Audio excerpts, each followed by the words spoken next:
Palavra Rema, um tempo de esperança para a sua vida. Pastor Rafael dos Anjos.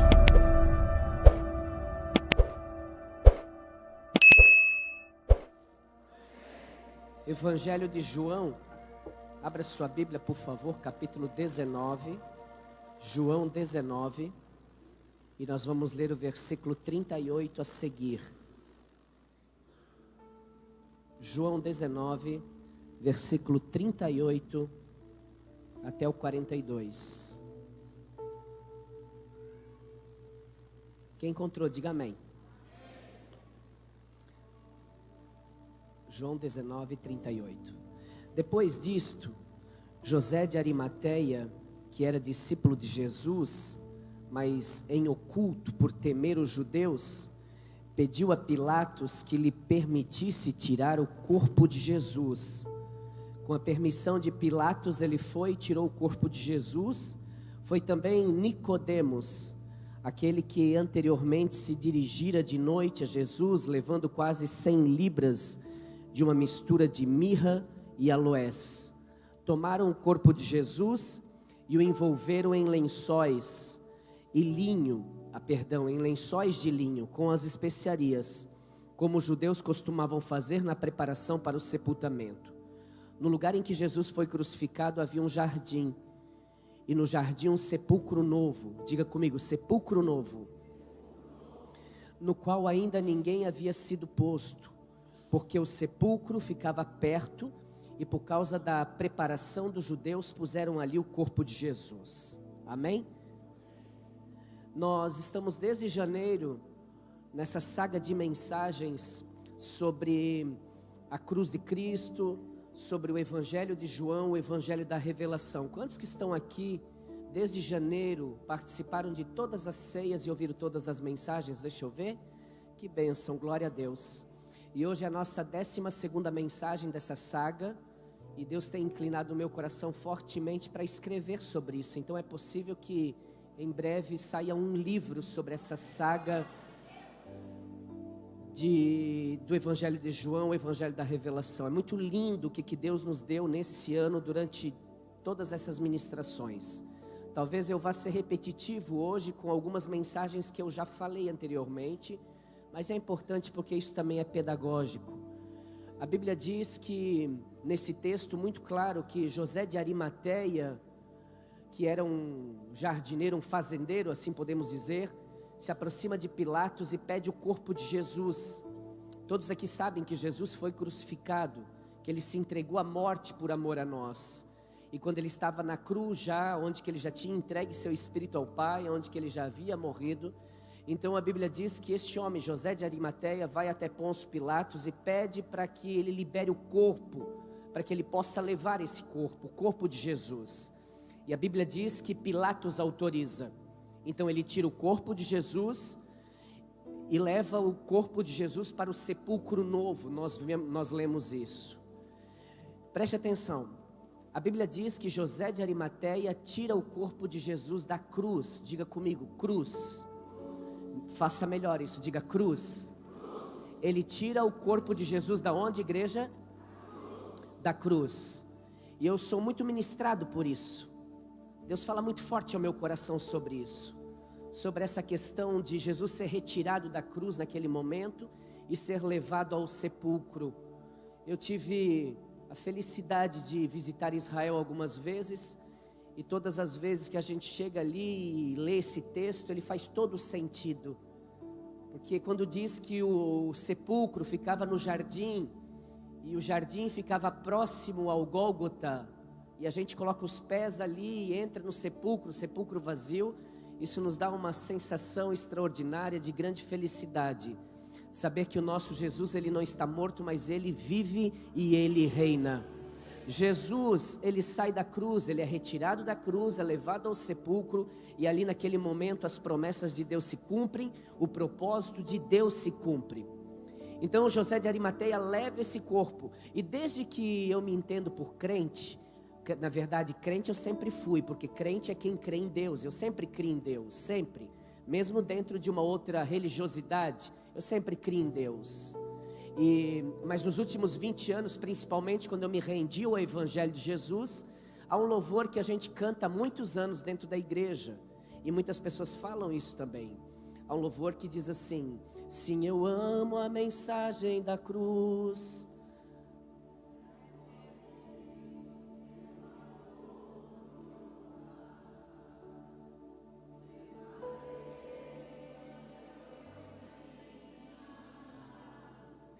Meu Deus, para tudo. Nem parece que vocês vieram das noites de glória, igreja. Vocês tomaram café? Tão fraquinhos não, né? É porque eu comecei devagar também, né? O pastor é o culpado, amém. E esse louvor diz: até morrer eu a vou proclamar, levarei eu também minha... Agora eu saí do tom, né, Juca? Levarei eu também a minha, até por uma... Quantos já ouviram essa música? Quantos já pregaram isso? Quantos já creem nisso? Que nós vamos pegar a nossa cruz e um dia a gente vai chegar no céu, a gente vai entregar nossa cruz para Deus e Deus vai nos dar a coroa, sim ou não? Não, te peguei. Aonde você viu isso na Bíblia? Aonde você leu isso na Bíblia? O problema dos crentes, eu vou falar o problema dos crentes porque eu também sou crente, é que a gente aceita qualquer coisa, lamentavelmente. É uma geração que não lê a Bíblia, ou não, eu estou generalizando, óbvio, não dá para generalizar porque toda generalização ela é ignorante, ela é burra. Mas infelizmente os crentes engolem qualquer coisa com farinha, diria os paraenses que estão aqui hoje. Verdade. Aonde? Quando você procura na Bíblia, o mais próximo que você vai encontrar, que você vai pegar a tua cruz e trocar por uma coroa no céu, é quando Jesus diz em Marcos 8,34, Jesus diz que aquele que quer vir após mim, negue-se a si mesmo, tome a tua cruz e me siga. Ok, aí tudo bem, mas não que nós vamos pegar a nossa cruz, vamos chegar no céu e vamos trocar por uma coroa. Ei, não há nada de errado em cantar isso, mas nós precisamos prestar atenção a isso. Capítulo 3, versículo 11 de Apocalipse, João diz o seguinte: guarda o que tens para que ninguém tome a tua coroa. Guarde o que tu tens para que ninguém roube a tua coroa. Mas não há nada que diz que eu tenho que levar uma cruz para trocar pela coroa. A Bíblia diz: guarda o que tu tens no teu coração para que você não perca a coroa. Ele não diz guarde a cruz para trocar por uma coroa. Quantos estão aqui? José de Arimateia, ele tirou Jesus da cruz e vai levá-lo ao sepulcro. A cruz foi junto com Jesus para a cruz? A cruz foi junto com Jesus para o sepulcro, sim ou não? Alô, quem está aí? Sim ou não? Me ajuda, igreja, sim ou não?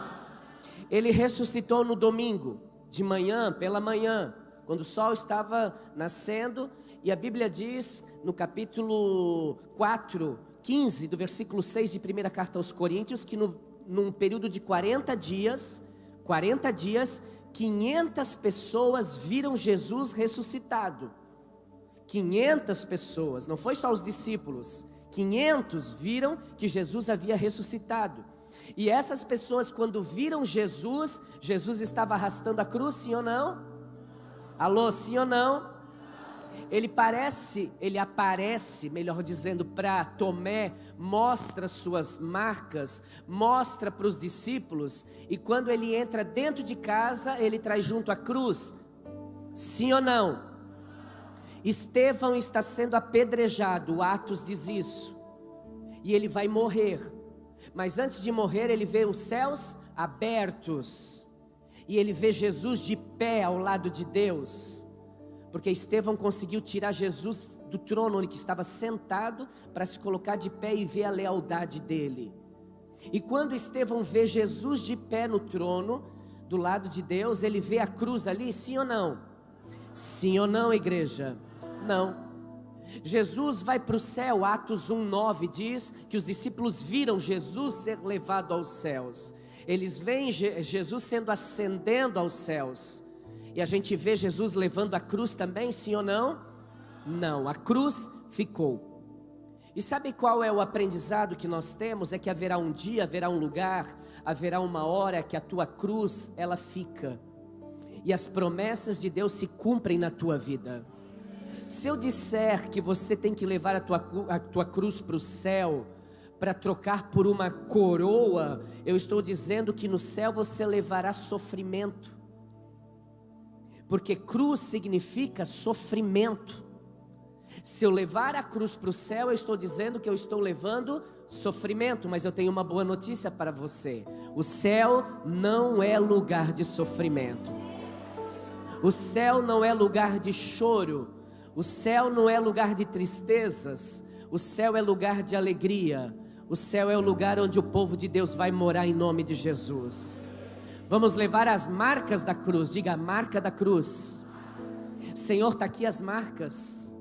Eu carreguei, tenho cicatrizes na minha vida. Eu cumpri com um propósito. Por causa do teu nome eu tenho cicatrizes.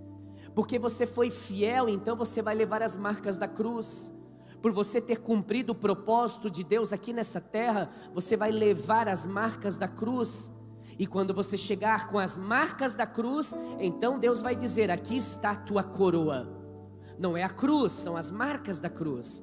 Aqui está a tua coroa, aqui está o teu galardão, aqui está os teus prêmios. A Bíblia diz que quando nós formos arrebatados e seremos, isso vai ser num piscar de olhos. A última trombeta vai tocar e aqueles que estiverem com o Senhor, em um piscar de olhos, estarão junto com o Senhor nas nuvens, em nome de Jesus.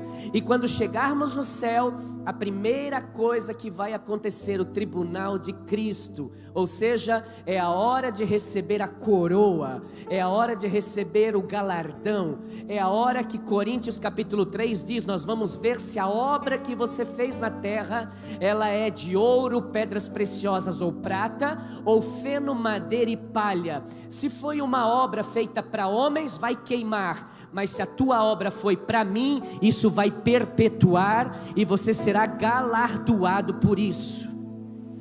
Por isso vale a pena ser fiel a Deus. Por isso vale a pena ser leal a Deus. Fazemos aos homens, a Bíblia diz isso, fazemos aos homens a quem nós vemos, mas o nosso galardão não virá dos homens, o nosso galardão virá do Senhor que fez os céus e a terra. Tem galardão de Deus esperando por você, meu irmão, em nome de Jesus. Aleluia. Você pode estar carregando uma cruz, você pode estar carregando dias difíceis na tua vida, mas Deus me trouxe aqui para dizer para você que essa cruz não será para sempre.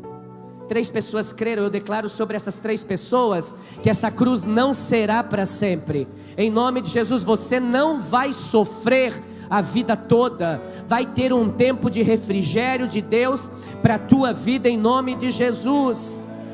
Você vai levar as marcas da cruz, mas a cruz você não vai levar.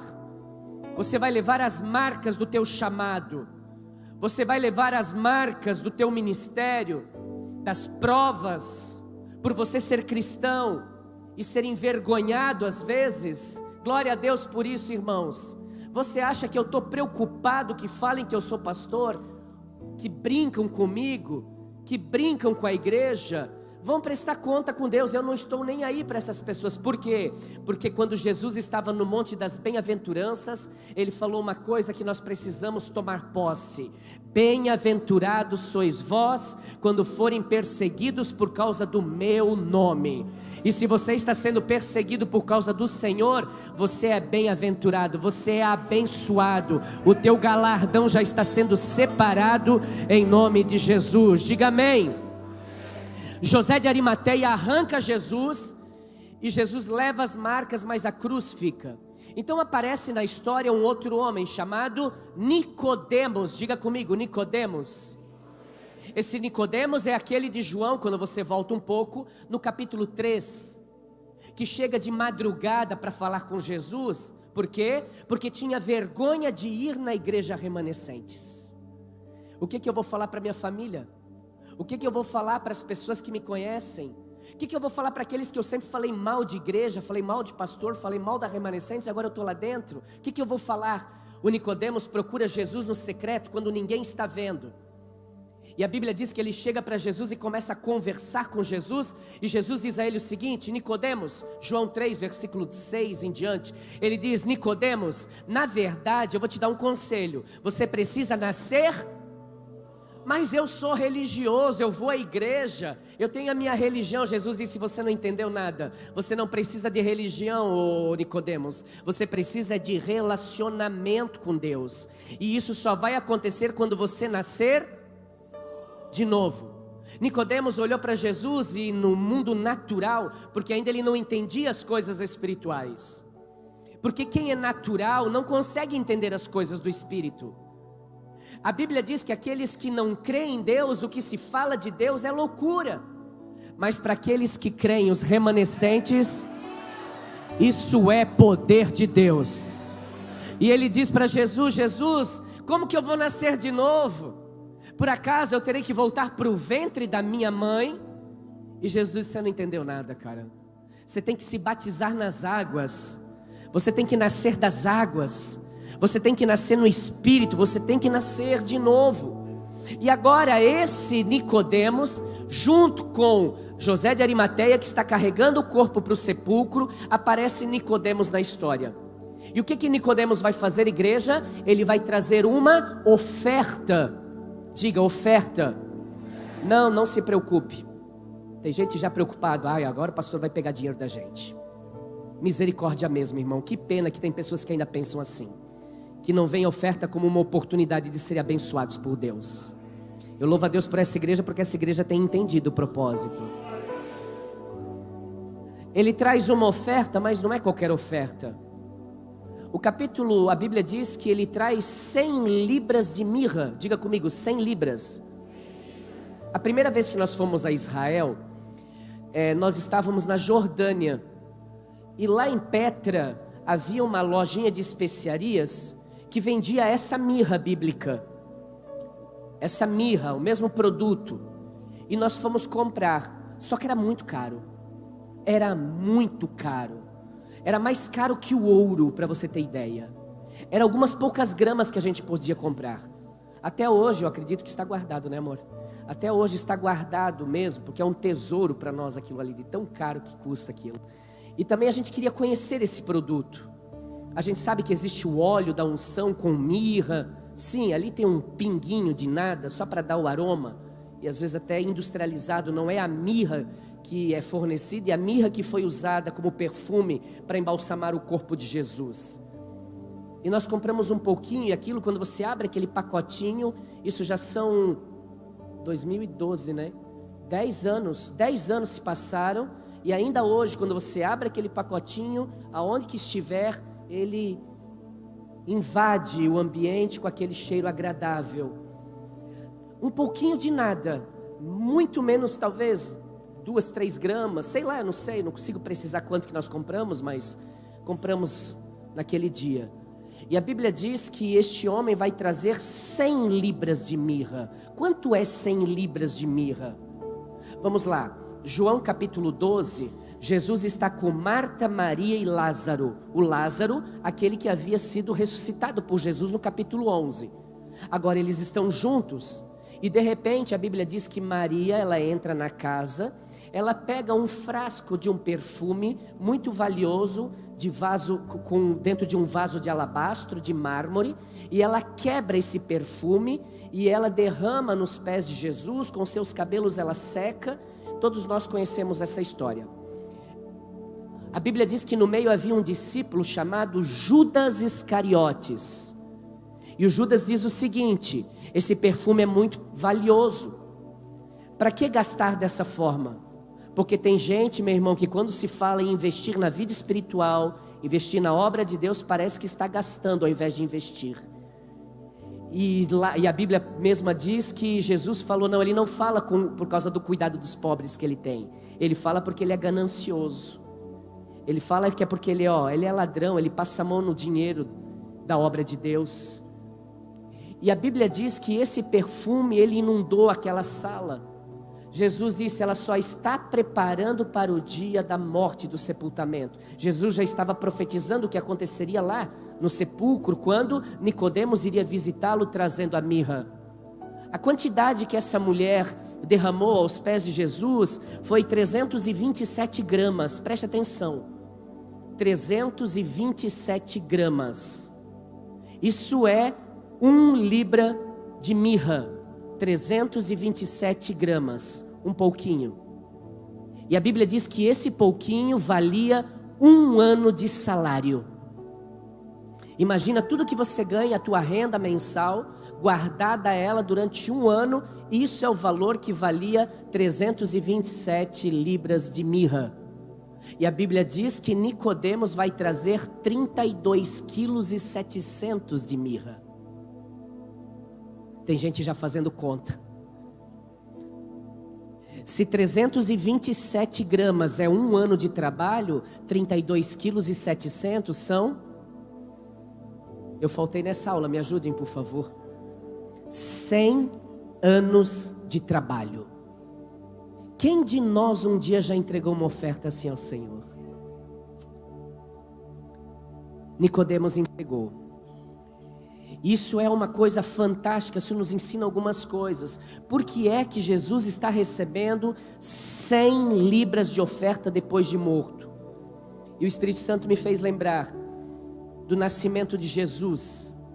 Quando Jesus nasce, ele recebe os magos, e esses magos trazem 3 presentes: ouro, incenso e mirra. A mirra, ela tem a representação da presença do Espírito Santo também, junto com o óleo. Então, quando Jesus nasceu, Deus estava dizendo: eu estou contigo. E quando Jesus está morrendo, Deus assim: eu continuo contigo. Eu sou Deus. E sabe o que eu aprendo aqui, meu irmão, em nome de Jesus? Desde o princípio Deus já está contigo. E Ele te diz mais: e eis que estarei contigo todos os dias da tua vida até a consumação dos séculos. Se alguém pensou que ia roubar a tua unção, está enganado, porque a glória dessa segunda casa, levanta a mão e recebe. A glória dessa segunda casa será muito maior do que a primeira.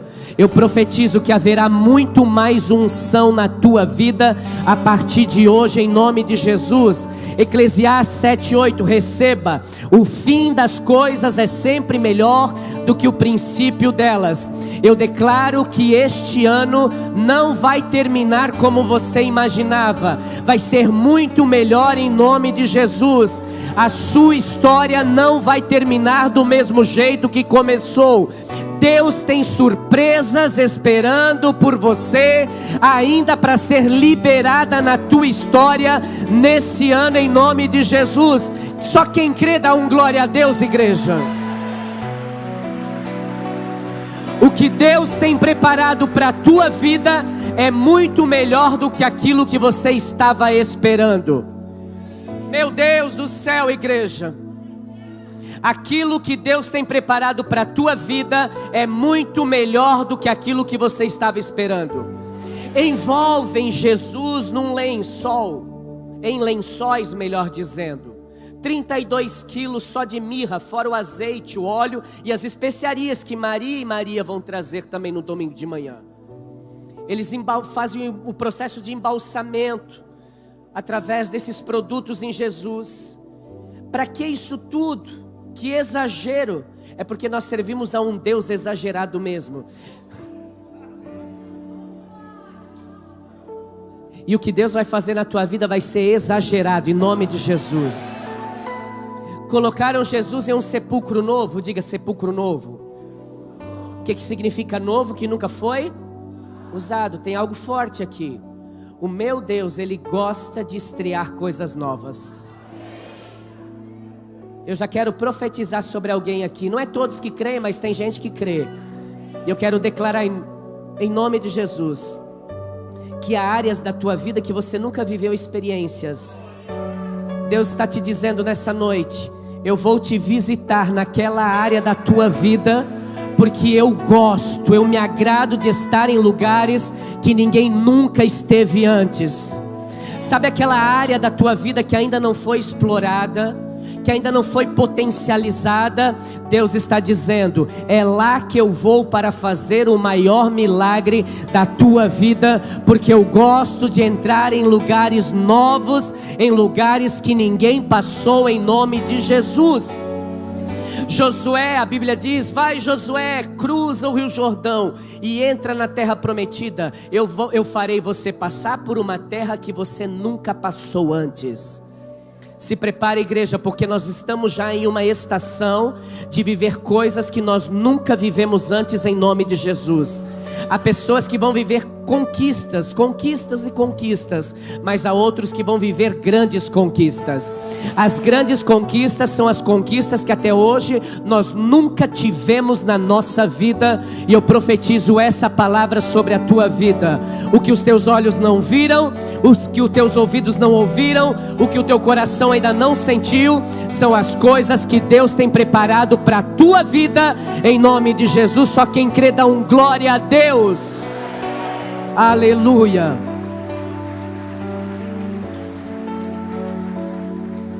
Glória. Esse sepulcro pertence a quem, igreja? Eu vou pregar tudo de novo. Eu estou 20 minutos falando dele. De quem que é esse sepulcro, igreja? Vou dar uma dica: José de Arimateia. Isso. De quem era o sepulcro? José de Arimateia. E José de Arimateia, ele vai emprestar o sepulcro. Ah, para aí. Como assim emprestar? Quantos aqui já emprestaram algo na vida? Quantos aqui já pegaram emprestado? Eu quero ver, cadê os meus livros aqui? Deixa eu ver. Tem livro que é 10 anos que eu emprestei. Já foi arrebatado, eu acho. Eu não anotava para que eu emprestava as coisas. Meu irmão tinha uma biblioteca, ainda tenho, mas muitos livros, às vezes eu lembro: eu quero ler aquele livro, eu vou buscar ele, cadê? Aí eu lembrei: eu emprestei para alguém. Para quem foi esse miserável, será, né? Que eu emprestei. Se Deus está falando contigo, depois me procura aí no final do culto. A gente empresta as coisas na esperança de que vamos receber de... Sim ou não? Claro que sim. A não ser que você semeia, e é outra coisa. Vou falar. Deu um negócio aqui, uma coceira para falar.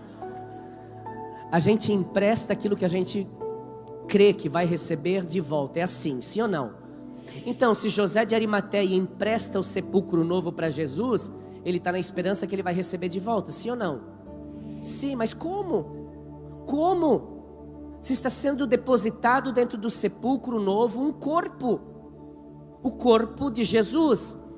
Ontem, eu estava depois do culto, os irmãos convidaram, nem sei, eu estava muito cansado, as noites de glória, a minha voz estava com uma faringite essa semana, graças a Deus me recuperei bem, e fiz alguns casamentos ontem, à noite preguei, estava muito cansado, fui para casa e não conseguia dormir, uma adrenalina, uma unção ainda, e eu comecei a orar. Porque crente quando não dorme, ora. Não fica no Facebook para perder mais o sono. Não fica mais nas redes sociais. Ele ora. E eu comecei a orar e não conseguia dormir mesmo orando. Aí eu liguei um programa, o History, e estava passando exatamente 1h30, 2 da manhã mais ou menos, um programa que o tema era o DNA de Jesus Cristo. Eu achei interessante o tema e eu fiquei assistindo. E na hora que comecei a assistir, estavam os cientistas discutindo o DNA de Jesus. Então eles começam a falar do sudário, que tem na Itália, que tem na Espanha, em vários lugares tem sudários, mas eles não sabem qual que é o verdadeiro. Então eles tentam buscar ali resquícios de sangue para poder fazer o exame de DNA, para conhecer o DNA de Jesus. Aí quando eles foram conversar com um cientista, ele falou o seguinte: houve uma descoberta agora recente em Jerusalém, onde eles encontraram um sepulcro da Maria, o sepulcro dos irmãos de Jesus, de José, todos eles na mesma caverna, e ali também existia uma caixa de ossadas de Jesus. E ele falou: eu tenho certeza que ali estão os restos mortais de Jesus, o Cristo. Eu disse: ah, miserável, quero ver isso aí, quero ver no que vai dar, quero ver.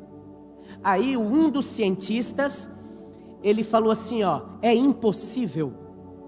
Aí o outro cientista disse, por que é impossível? Sabe por que é impossível? Primeiro, porque Jesus era um nome muito comum na época. E todos tinham esse nome.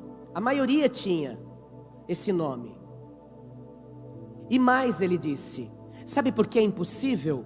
Porque Jesus morreu, mas Jesus ressuscitou. Eu disse assim, gostei desse cientista. Aí o outro cientista falou, não, eu te respeito e tal, mas eu continuo acreditando nisso. Ele falou, tá, então por que vocês não fazem o exame para constatar que de fato é o Jesus, o Cristo, que os cristãos creem? Ele falou, porque nós não conseguimos.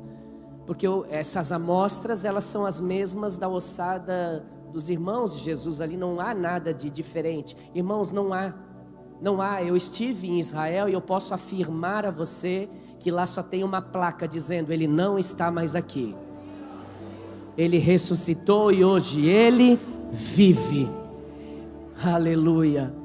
Agora José de Arimateia vai emprestar o sepulcro. Ele vai emprestar sim, por quê? Porque aquele sepulcro só iria ser utilizado 3 dias. 3 pessoas creram e acreditaram nisso.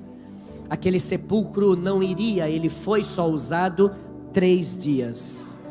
Porque ao 3º dia pela manhã, aquela porta de pedra, ela havia sido removida, aquela tampa de pedra, e o nosso Cristo ressuscitou em nome de Jesus. No domingo de manhã, assim que o sol apareceu, você leu comigo, Maria corre para o sepulcro. O texto diz em Mateus que vão as 2 Marias. O texto que nós lemos diz que uma só, não importa, o importante é que Maria foi ao sepulcro. E a Bíblia diz que quando eles chegam ali no sepulcro, elas têm uma surpresa. Qual que é a surpresa? A pedra que tampava a frente do sepulcro havia sido removida. E havia sido removida de dentro para fora. Olha que interessante isso. Então ela retorna aos discípulos, que estão aonde? Lá no cenáculo, reunidos com medo que vão ser presos, vão ser crucificados, porque agora eles vão começar a perseguir os cristãos. A ideia era essa. E quando Maria chega, ela diz a eles o quê? Eu fui no sepulcro, a pedra foi removida e Jesus não está mais no sepulcro. Aí o capítulo 20 diz assim, então Pedro saiu com outro discípulo. Quem é o outro discípulo? É o João, ele está falando dele. Ele não diz, então Pedro e eu fomos, não, ele diz Pedro e o outro discípulo foram ao sepulcro. Os 2 correram juntos. Os 2 correram, mas o outro discípulo, João está dizendo, mas o outro discípulo correu mais depressa do que Pedro e chegou primeiro ao sepulcro. Pedro saiu com outro discípulo, que é João, quando recebe a notícia da Maria, e saem correndo apressadamente para o sepulcro, para o lugar onde Maria havia falado que foi removida a pedra. João, a Bíblia diz, mais apressado, chegou primeiro. E quando ele chega no sepulcro, a Bíblia diz que de fora da porta do sepulcro, ele olha dentro e vê os lençóis no chão. Meu Deus, irmão, imagina essa cena. Pensa um pouquinho, nós temos essa capacidade de raciocinar, de pensar e imaginar. Isso Deus só deu pra gente. Você chega num sepulcro onde você vê o corpo sendo depositado, a porta é fechada, e no outro dia, melhor dizendo, ao 3º dia de manhã, você chega no mesmo sepulcro, a pedra está removida, e você olha para dentro do sepulcro, o corpo não está mais. Só estão os lençóis jogados no chão. E aí, o que você pensaria? Não podemos julgar a Maria e dizer, a Maria foi incrédula, não, qualquer um de nós, a natureza natural do ser humano seria isso. Eu sei que é um exemplo muito forte o que eu vou usar, mas eu enterro um ente querido no cemitério, e no outro dia alguém liga para mim e diz, pastor Rafael, olha só, foi arrombada o sepulcro, tiraram o tampo de mármore de cima e o caixão está aberto. E eu corro lá para o cemitério, e quando eu chego no cemitério, realmente o que me falaram está acontecendo. Estão ali as roupas da pessoa, mas a pessoa, o corpo da pessoa sumiu. O que eu vou pensar? Pegaram. Hoje em dia a gente pensa tantas coisas. Foi o que Maria também pensou. João veio e vê os lençóis no chão. Quando o Pedro chega depois. Diga, depois. E aqui eu já aprendo uma coisa: tem gente que chega depois, mas vê coisas que os outros que já estavam não viram. Uau! Grita aí, repete, pastor. Tem gente que chega depois, mas vê coisas que os outros não viram. João chegou na frente, mas não viu o que o Pedro viu. Porque o Pedro vem correndo, meu irmão, o Pedrão sanguíneo, Pedrão, eu acredito que o João correndo e o Pedro atrás, calma, espera, me espera. Sanguíneo, esmorrático. E quando ele chega na porta do sepulcro, ele nem freia, ele entra. E quando ele entra dentro do sepulcro, ele vê os lençóis no chão. E a Bíblia diz que ele vê também o quê? O lenço. O lenço está dobrado à parte, guardado em cima do tampo onde Jesus havia sido colocado. Para nós não parece que não há muita importância a isso. Agora entenda uma coisa, em nome de Jesus, meu irmão, de repente você tem visto muita gente chegar na tua frente, mas Deus está guardando coisas para mostrar somente para você. Talvez tem muita gente que chegou na tua frente em várias áreas da tua vida, mas não vai entrar. Por quê? Porque existem portas que são separadas somente para ti. Eu estou aqui para dizer para alguém: fica firme, porque a tua hora também vai chegar em nome de Jesus. Fica tranquilo, a caminhada com Cristo não são 100 metros rasos. A caminhada com Cristo é uma maratona. Mas vale a pena, porque o galardão, o troféu já está te esperando em nome de Jesus. Quando eles veem esse pedaço de lenço, era normal os homens usarem lenços naquela época, por causa do calor do deserto, por causa do calor da região. Com exceção a Galileia, que era um pouco mais fresco, mas no restante, Jerusalém fica no meio do deserto. Era muito quente, é ainda hoje muito quente. Na verdade são extremos, o inverno cai neve em Jerusalém. E no verão é insuportável. Então quando eles eram enterrados, ou quando eles eram sepultados, melhor dizendo, eles levavam junto com eles algumas coisas pessoais. Eles não, as pessoas, a família colocava junto.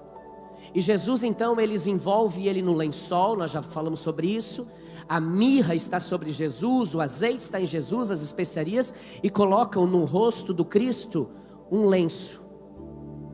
Esse lenço que a Bíblia diz que ele está dobrado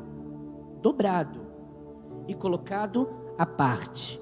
E o que isso significa? Duas coisas. Todas as vezes que uma pessoa judia vai visitar um outro judeu, eles têm por hábito, quando são bem recebidos naquela casa, deixar o lenço dobrado em algum lugar. Eles vão embora, mas o lenço fica. Eles se esquecem realmente de propósito. E o que isso quer dizer? Quer dizer o quê? Eu gostei de ter vindo nessa casa. É por isso que eu deixei aqui. Eu deixei o lenço aqui porque eu gostei dessa casa. Então os anfitriões, quando recebem uma visita, e no final eles encontram um lenço dobrado em algum lugar, é uma alegria para eles. Porque eles dizem: nós servimos bem, nós cuidamos bem dessa pessoa, ele se sentiu bem na nossa casa, está ali o lenço. Mas não para por aí, tá? E o que eles fazem, pastor? Eles devolvem o lenço para a pessoa? Não. A segunda coisa que acontece é que essa pessoa está dizendo o seguinte: eu gostei dessa casa, primeiro. Segundo, I'm Quebec. Eu vou.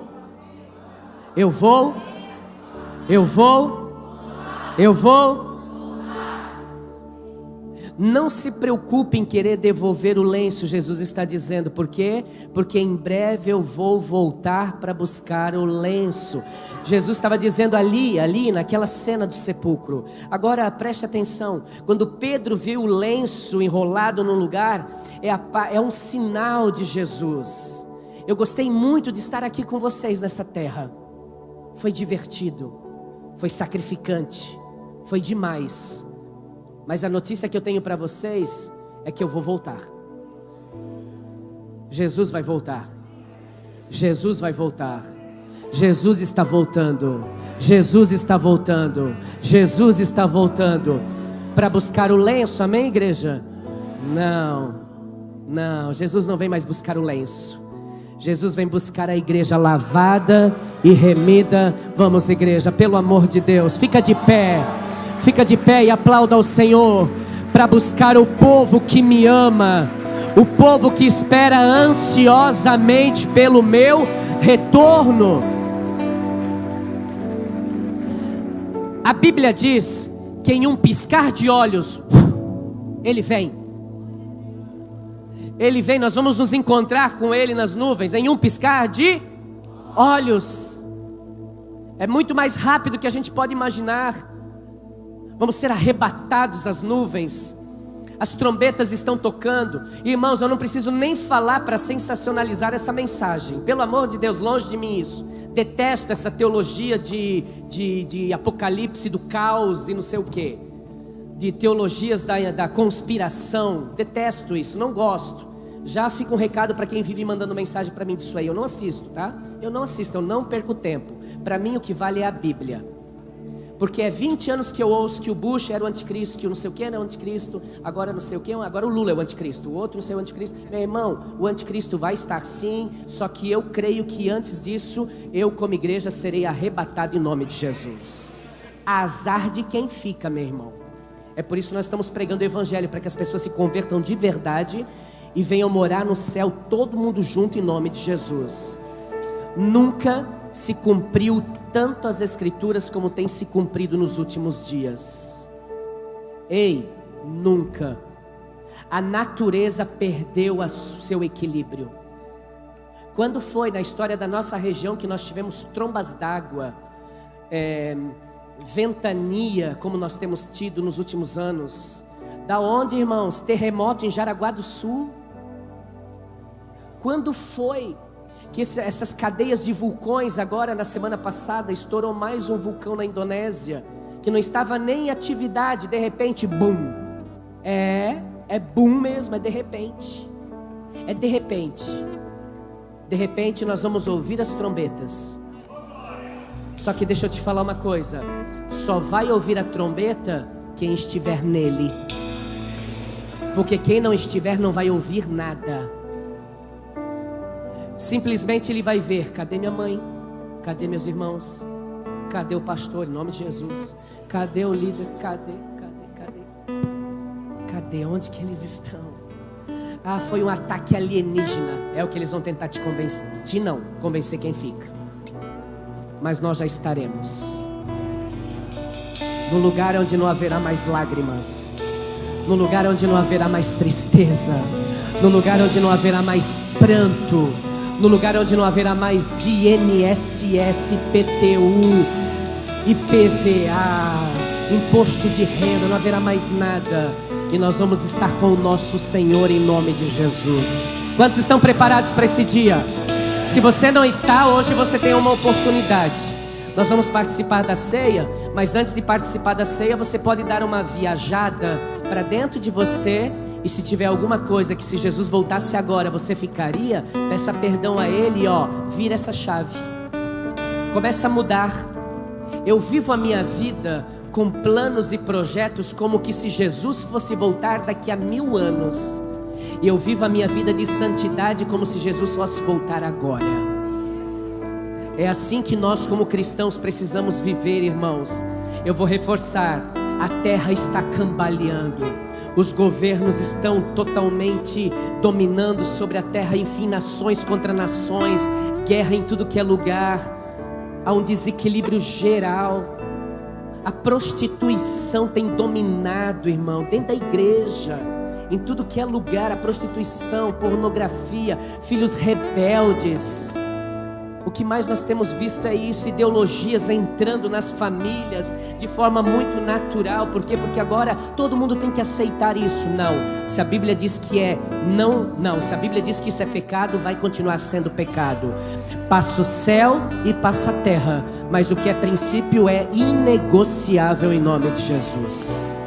Feche os seus olhos, olha para dentro de você. Jesus está voltando, irmão. Minha irmã, Jesus está voltando. Os diáconos vão distribuir a ceia. Você não participa ainda, você só segura nas mãos. Em seguida, juntos nós vamos orar. Mas agora é o momento de você olhar para dentro do teu coração, pedir perdão a Deus pelos pecados, os pecados de comportamento, os pecados de atitude, os pecados de pensamento, os pecados de palavras liberadas, de angústias que você tem trazido para dentro do teu coração que não havia necessidade. Se alguém que você feriu está aqui, peça perdão a ele. Libere o perdão também para as pessoas que precisam ser liberadas agora. Sua esposa, seu esposo, seus filhos. Abra os seus lábios e fale com Deus, porque em um piscar de olhos Ele está voltando. Em nome de Jesus.